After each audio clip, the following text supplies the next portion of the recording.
Hello, my fellow fallible humans. Welcome to the Red Roof Recovery Show. This is a program to soften the path of recovery from substance and behavioral addictions. My name is Tanya McIntyre, and I am joined today by my partner of 30 plus years in marriage bliss, Sir Lancelot. I call him Lance. Thanks so much for being here with me. You're welcome, my love. So we're in different parts of the house now doing this on Zoom. Are we okay for sound? Because you have such a low vocal tone compared to my blustering voice. So I'm going to try to not make much work for the sound engineers at 98.5 CKWR.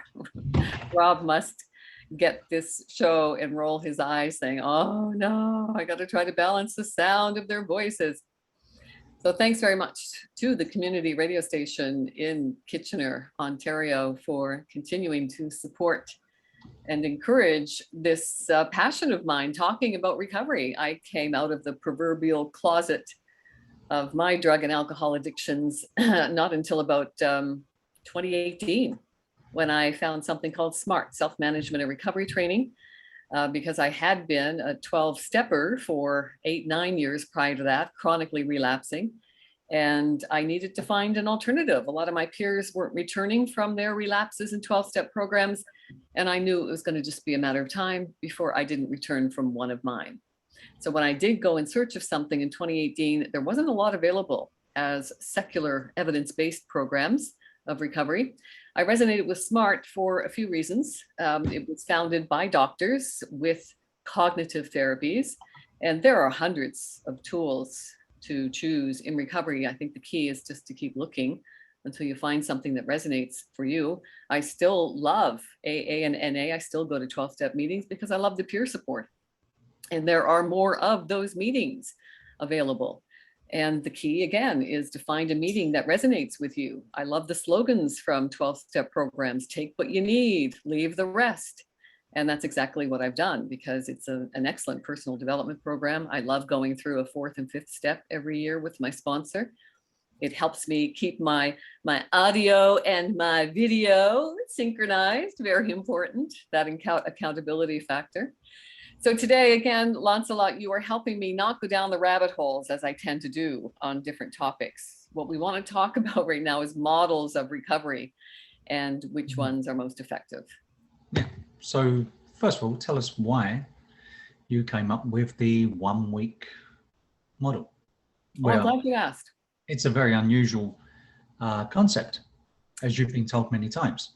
It is. And when I first came up with the concept of 1 week, so first of all, let me just preface this a little bit by saying Red Roof Recovery creates a lot of online programs, but also the specialty for me is to sit one-on-one with somebody who moves in with us for the week. They have their own private space in a self-contained apartment, but we are also residents of the same house. So it's a sober environment. It's an accountability process whereby we are immersed in cognitive therapies. We have the ability to pivot when something doesn't work. So we use not only SMART recovery, but also the curriculum of the man who changed my life, Dr. David Burns. He's for me, the father of cognitive behavior therapy. He was also the student of Albert Ellis, considered the founder of cognitive therapies. And David took it a step further with something called team therapy, where we actually test at the end of every day to make sure that the client is getting what they need. And if you're not, then we can pivot. This is a customized, personalized program. And I think that is key. So when we moved from the Waterloo region to the beautiful town of Goderich, Ontario, I needed to create a business plan because I was unable to go back to the line of work that I was doing. And I thought, I want to make this my vocation now, because this is my passion and it's an integral part of my own recovery journey now too. So I started to apply for funding to launch a small business. And that's a full-time job in itself, looking for different avenues to even create funding sources when you don't have a lot of assets to begin with. And there was something in Huron County called the Starter Plus grant that was available. It was a $5,000 grant, and it helped me create a business plan around my idea. So I had the idea, and I was encouraged to ask, who is your ideal client? And when I thought more about this, I thought, well, I am my ideal client because I managed my addictions for more than 20 years. I held, pretty successful profession in that time. I was one of those people that 12 steppers would call a high bottom addict, an alcoholic.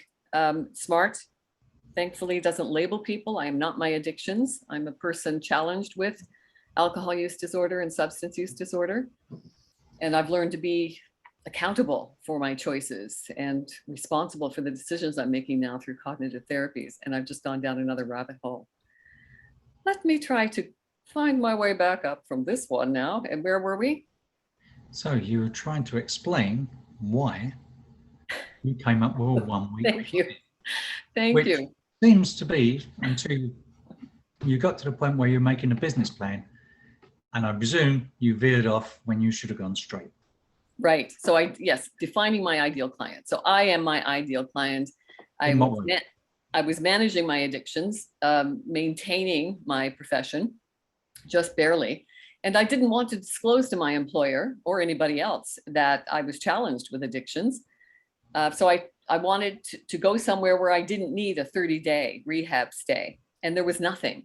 There was nowhere where I could just take a week or two away from work on holiday and go in to get the help I needed and then go back to work and start my life again. So I thought, everything that I'm learning from people like Dr. David Burns, who I highly recommend you checking out, wonderful resources at feelinggood.com. And his book is one of my favorites, Feeling Good, the New Mood Therapy. This is bibliotherapy. I highly recommend that people read this. 60% of people who just read the book for bibliotherapy can have a wonderful start to any recovery journey or starting your journey to overcome any mental health disorder, including addictions. So David Burns said, that the problem with the medical community that we've created is that we've got very high demand and very little supply. So as a doctor, we're on this 50-minute rotation with patients. And he said, that's not enough time to really create the synergy that's required for healing and recovery. So he said, in my 30 plus years of practice now, probably more like 40 years now, he said, I am convinced, and he said, I've proven, and he said, I've got enough evidence to show now, though, if I spend 2 hours of immersive time knee to knee with somebody, I can help them manage or recover from any mental health disorder, most of them, most that are not requiring a lot of medically assisted treatment. So things like OCD, PTSD, ADHD, mood disorders, personality disorders, things like that. Getting into something like schizophrenia, that's a whole different ball game. And even someone like Tyler with a developmental disorder like Williams syndrome, that's our nephew, Tyler. Cognitively, he's 5 years old in a body that is now 31 years old. And that's going to be his reality for the rest of his life. So for me, I think that's where the 1 week came in. I thought, this can be done in 1 week, knee to knee with me, really getting to the crux of the issue, right? The addiction is just a symptom. Dr. Gabor Mate said, stop asking why the addiction and start asking why the pain, right? I took drugs and alcohol for 2 reasons: to numb pain and achieve pleasure. And I'm convinced the more I learn about addictions, that it's everything to do with this dopamine reward axis. That I think people who are prone to addiction, it's nothing to do with genetics. It can have a lot to do with legacy burden, being passed on the pain from our parents and their parents, and generation after generation. But I also believe that, I lost the train of thought, sweetheart. Jesus. So the pain reward. And the pain reward, right? So yeah, the reward center is broken. That regulation of dopamine Our brain is a chemical organ running on about 80 different chemicals. So the imbalance of being able to generate healthy dopamine levels, I think people are biologically vulnerable in a way that we might be born with low dopamine levels to begin with. And that makes us biologically vulnerable to addictions, because when we start self-medicating things like depression, anxiety, stress, PTSD, OCD, ADHD, we start self-medicating that, trying to get the dopamine levels up to a point where we're motivated to even go to work every day, to take care of our hygiene and to be in a world that is an achievable oriented world, right? But we're all here on earth to provide and perform. All the world is a stage. Men and women are merely players, as Shakespeare told us. So, without going too far down this spur, should we say, I've always found that a strange way of thinking about it, as someone sitting from the outside looking in. When you say the pain and the pleasure, now, from the outside, to be honest, it looks like a whole lot of pain and very little pleasure. Exactly. It's short From term. where I was sitting, you never really looked that happy when you were drinking. Right. So, when you say it was to increase pleasure and numb pain, I can see the numbing pain bit. I mean, we've all done it. When I lost my father, I started drinking too much and sought some therapy, had a little chat, got everything off my chest and went back to normal. I'm lucky that way. I don't seem to suffer with an addicted personality, if there is such a thing. Or my dopamine levels are good and I just need to vent sometimes.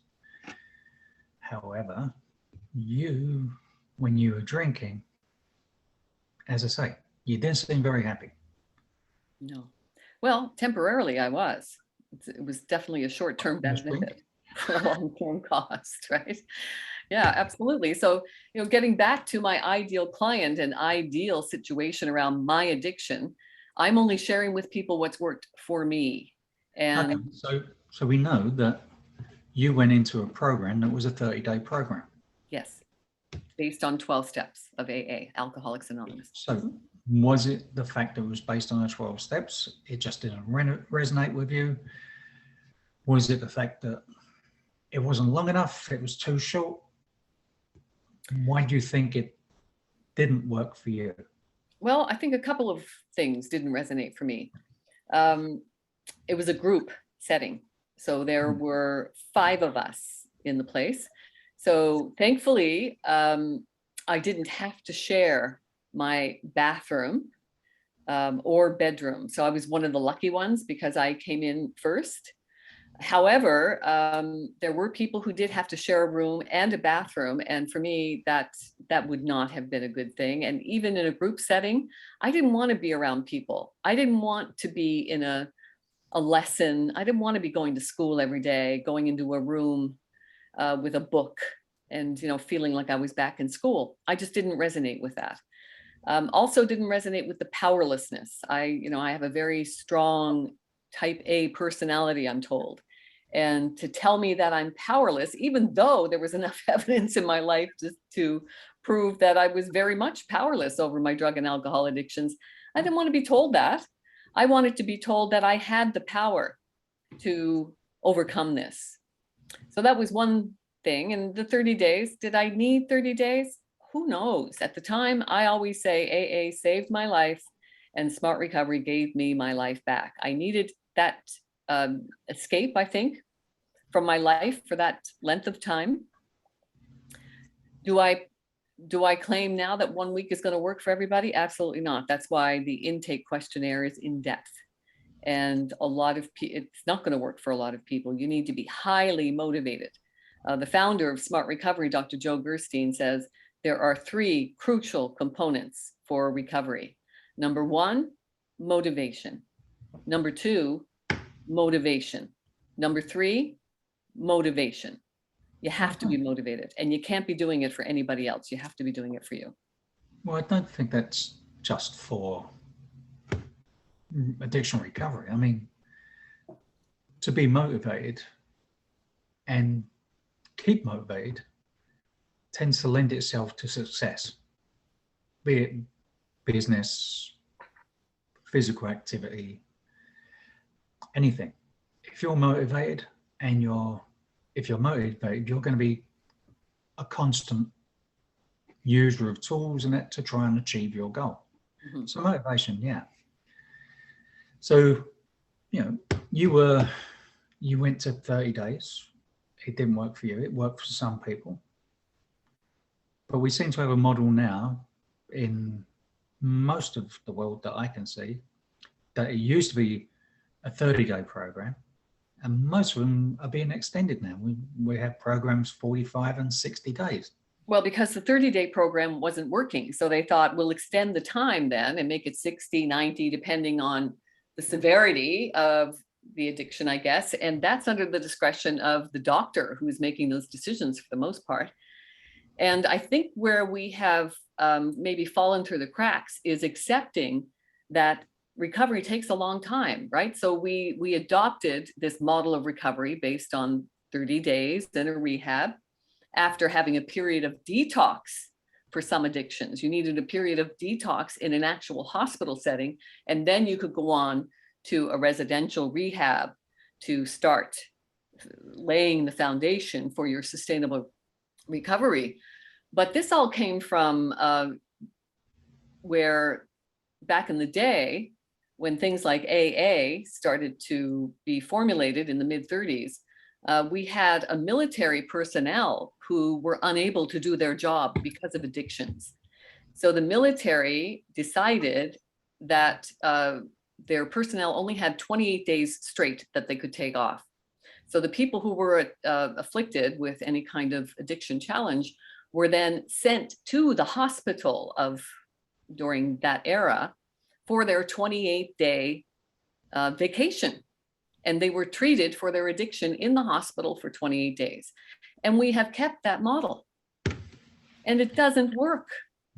It simply doesn't work. I try to have these conversations with people all the time in 30-day rehab facilities. And I said, so where are the outcome studies showing that this works? Because I said, I know people that come into these programs 3-4 times a year on the taxpayer's ticket to the tune of like $12,000 per person for a 30-day program it was. And that was like 4 years ago when I was doing my business plan. It's probably doubled now. And there's no accountability. So if you've got the right advocacy working for you going into these programs 3-4 times a year, nobody's saying, how come you're back? Isn't this your like 3rd or 4th time this year? What's going on? Nobody's asking the question. Nobody's coming up with new solutions. They're now extending the time. Our government is throwing money at recovery centers now, hoping that something sticks. Nobody's saying, wait a second, this isn't working. We better look at something else. So for me, it's not a great business model, I'm told. So when I did my business plan and everybody, all of the panel judges said, fantastic idea. We encourage that you keep going, but this is not our cup of tea. We're looking for more for brick and mortar retail kind of things. And yours is it's different. It's a little revolutionary and it's high risk.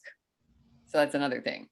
Once you start talking about recovery with addictions, that social stigma, it's still the most stigmatized condition on the planet, addiction. Mm-hmm. And I don't see it getting better anytime soon. People don't want to touch it. So do you think, because what I understand about most rehab clinics, they're almost like a dorm, a college dorm. Based on an old sanatorium. Hmm. So a hospital setting. Right. So do you think people will go into this, I'll do this 30 days and I'll be cured, whatever that means? Well, I have to say, and my recovery journey has over a decade now. It started in 2009, and it's not a linear journey. It wasn't certainly until the last 4 years for me. So things changed for me. I stopped relapsing when I finally found SMART in 2018. I became a facilitator, And I've managed to sustain my recovery. And that's why I'm so passionate about what I'm doing now, because I am confident, and I have the evidence now that we've been doing it for a while, that 1 week for somebody who's motivated to do the work and make the change and commit to aftercare, you know, you've got to spend at least 10 minutes a day on your program, right? We create the program together. We pivot if something's not working for you. You know, the models of recovery that I use, not only CBT, but REBT, rational emotive behavioral therapy, DBT, dialectical behavioral therapy, no shortage of acronyms that we can pull from the ether recovery, right? ACT is acceptance commitment therapy, MET, motivational enhancement therapy, MBSR, mindfulness-based stress reduction. I've got all the acronyms and we can try all of them. We've got a week together and I am confident it is life transformational. So if I understand what you're saying is in the accepted model, you have a group of people who share space. So there's no time for you to sit alone quietly and reflect, do whatever you need. No, you're sharing a room. Yeah. Now there are some private pay options. Yeah, but you get limited time as well with the facilitator, should we say. Very limited, from my understanding. So basically you're sharing your problems with a group of people, and the solution is for a group of people rather than an individual. Right.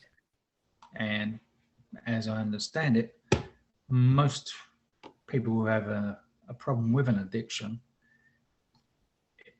the addiction may be the same as the addiction as in the substance they're using or the behavior they're going through as someone else. But the way it affects them, the way it interacts with them is different for everyone. Absolutely. Everybody's different. And somebody going into a group meeting who is challenged with anorexia or bulimia is not going to relate to somebody who's there for an opioid addiction or an alcohol addiction. Even though, arguably, I can say with great conviction that an addiction is an addiction is an addiction. It doesn't matter what the addiction is, but to the person with the addiction, it does matter, which is why we've seen 12-step groups splinter into Alcoholics Anonymous, Narcotics Anonymous, Overeaters Anonymous, right? We've got all these different groups to serve these specific people who want to be specific in their addictions. There's nothing wrong with that. We're all different animals. We all have different addictions, and we're all going to have different recovery paths. The key is to find what works for you and to keep doing it. So like Dr. David Burns, one of my favorite guys, he says, not only can I cure most people of addiction and other mental health disorders that don't require a major MAT, medically assisted treatment, 2 hours. And I can help people recover from just about any mental health disorder. And if 10 minutes a day is all it takes for anybody to do an aftercare program to sustain their recovery and health, 10 minutes a day. Who doesn't have 10 minutes a day to invest in themselves? Do you think you can be cured in the way that people think of cure, as in, you know, you go into a hospital for, I don't know, a skin disorder, they do some tests, they give you some creams or give you some antibiotics or a shot, and the rash clears up and you're released because you've been cured. Do you think cure is the right word for addiction? Because you can never drink again. Correct. I can never drink alcohol again. I can are you probably, I have to be very careful, even if I'm prescribed painkillers for anything. You know, I try to avoid that at any cost. And we'd have to turn a FOMO, the fear of missing out, into a JOMO, the joy of moving on. Do we look at cure? And again, language is subjective. It's how it's working for you. How's it making you feel? For me, I don't look at the cure thing. I look at how I want to live my life. I don't think, am I cured? I shouldn't even say that. I used to think I was cured after a year or two in 12-step programs and thought I could have that one glass of wine with dinner, right? Giving me more evidence that it's not going to be part of my wheelhouse. It's not part of my reality.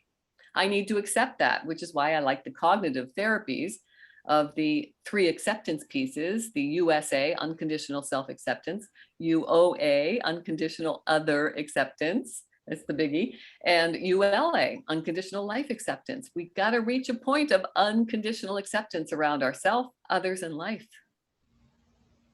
That took me a while. I think it takes everyone a while to realize that. So I highly recommend people go to smartrecovery.org and look at the website there, and then check out the toolbox section under resources, and then go to YouTube and look for Smart Recovery USA. They have a great YouTube channel, Tips and Tools for Recovery That Works. It's one of my favorite resources. Ted does an excellent job of presenting cognitive therapy. I've been watching these videos on a regular basis for 4 years. What I love about them is that they are short, to go with my short attention span, and they contain a lot of valuable information. They are brilliantly done. So go to the Smart Recovery YouTube channel and sign up for Tips and Tools for Recovery That Works. If you just invest 10 minutes a day on your recovery, you will sustain your recovery from any addiction. Well, as we well know, the problem with most things is keeping motivated. Absolutely. Everyone signs up for the gym in January. Yeah. At the end of January, no one's going because the motivation is lost. So, maintaining motivation. I've got an online course dealing with just that. You can take a look at that as well on our website, redroofrecovery.com. There's a maintaining motivation course. There's a free lesson you can take a look at because that is one of the other crucial components to a plan of recovery, is maintaining motivation. And part of that is working on those deeper questions, something I never wanted to do. That's why I self-medicated them away. Well, I think, as Dr. Gerstein said, it is the one thing that is the key to success in anything, in any walk of life. Yes, and keep in mind, we have our own internal pharmacy, right? We can generate those dopamine levels, the serotonin levels, the endorphins. We can do that naturally, doing things like exercise, eating good food, meditating, being close to our children and pets, listening to good music, being around nice scents, being out in nature, just going for a walk in nature. We can activate all of these healthy chemicals. We've got an internal feel-good pharmacy. Do you think it's also important to realize that everyone feels bad at some times, and sadness and grief and despair? Learning to sit with that discomfort. Absolutely. Thank you, my darling Lancelot. You are my sunshine. Always good chatting to you. The wind beneath my wings. Thank you all for being here with us, spending 30 minutes of your day with us. You are an integral part of my recovery journey from drug and alcohol addictions. Thank you so much for being here. A little self-promotion. Lance and I are going to the Waterloo region of Ontario at the end of August for the book fair on the 31st of August, 2022 from 5 until 9 p.m. I hope to see you there because I'll have my 2 books, the Philosopher Dad series, Mindful Wisdom from My Philosopher Dad and Daily Wisdom from My Philosopher Dad. It's the legacy I wanted to leave for my father. He was an extraordinary man, bringing up me as a single parent while dealing with his own addictions. And he was my best friend. I miss him every day. So thanks so much for being here. Remember to talk to yourself like you talk to your best friend. And there is great power in knowing that the only thing we can control in our life is ourselves. May the force be with you. And remember, you are the force. Thanks for being here, everybody.